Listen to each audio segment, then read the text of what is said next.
ఇక ఐటీ కంపెనీలు దిగజారుతున్నాయి. ఏదో ఒక వంక చూపి ఉద్యోగులను ఏరివేస్తున్నాయి. ఒక్కొక్క కంపెనీ కొన్ని వేల మంది ఉద్యోగాలకు ఎసురు పెడుతోంది. లాభం నష్టం మ్యాటర్ ఏదైనా సరే సాధ్యమైనంత వరకు ఎంప్లాయీస్ ను తీసేయడమే టార్గెట్ గా పెట్టుకున్నాయి. ఇప్పటికే టీసీఎస్ 25,000 మంది ఎంప్లాయీస్ ను తొలగించింది. అయితే ఇదే బాటలో మరి కంపెనీలు వెళ్తున్నాయి.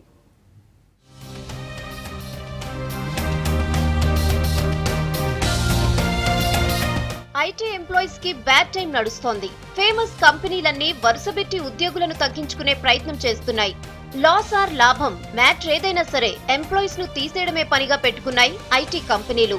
ఒక్కో ఐటీ కంపెనీ కొన్ని వేల మంది ఉద్యోగులకు send off ఇచ్చేస్తోంది.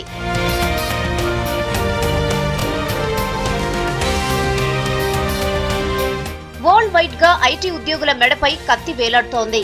Technical changes, loss or lowest benefits ఇలా ఏదో ఒక వంక చూపుతూ వేల మంది ఉద్యోగాలకు ఫుల్ స్టాప్ పెడుతున్నాయి కంపెనీలు.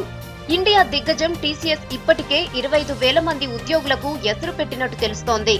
మోస్ట్ ఎక్స్పీరియన్స్ ఎంప్లాయీస్ కూడా అండర్ పెర్ఫార్మర్లుగా తీసేసింది. ఇక టీసీఎస్ రూట్ లోనే ఐబీఎం, మైక్రోసాఫ్ట్ ఇలా చాలా కంపెనీలు వెళ్తున్నట్టు టాక్.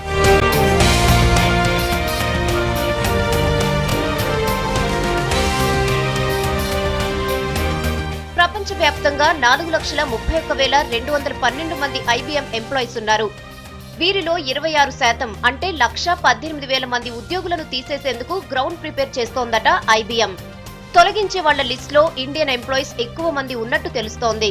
26% అన్న వార్తలను ఐబీఎం సీఈఓ వ్యతిరేకిస్తున్నా కొన్ని వేల మందికి మాత్రం ఉద్వాసన తప్పదంటున్నారు ఎక్స్పర్ట్స్.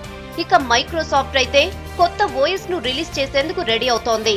ఈ ఓఎస్ లో లేటెస్ట్ ఫీచర్స్, అడ్వాన్స్డ్ టెక్నాలజీ వాడుతున్నారు. టెక్నికల్ గా అప్డేట్ కాని చాలా మంది ఎంప్లాయీస్ ను తొలగించేందుకు దీన్ని బ్రహ్మాస్త్రంగా వాడాలనుకుంటోంది మైక్రోసాఫ్ట్.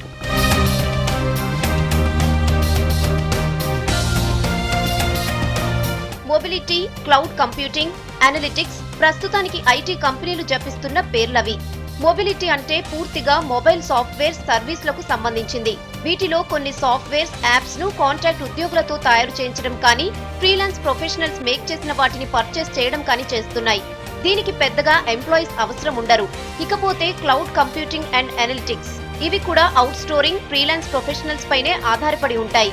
ఈ 3 అంశాలను అండగా చేసుకుని ఉద్యోగులను విచ్చలవిడిగా తీసేస్తున్నాయి ఐటీ కంపెనీలు.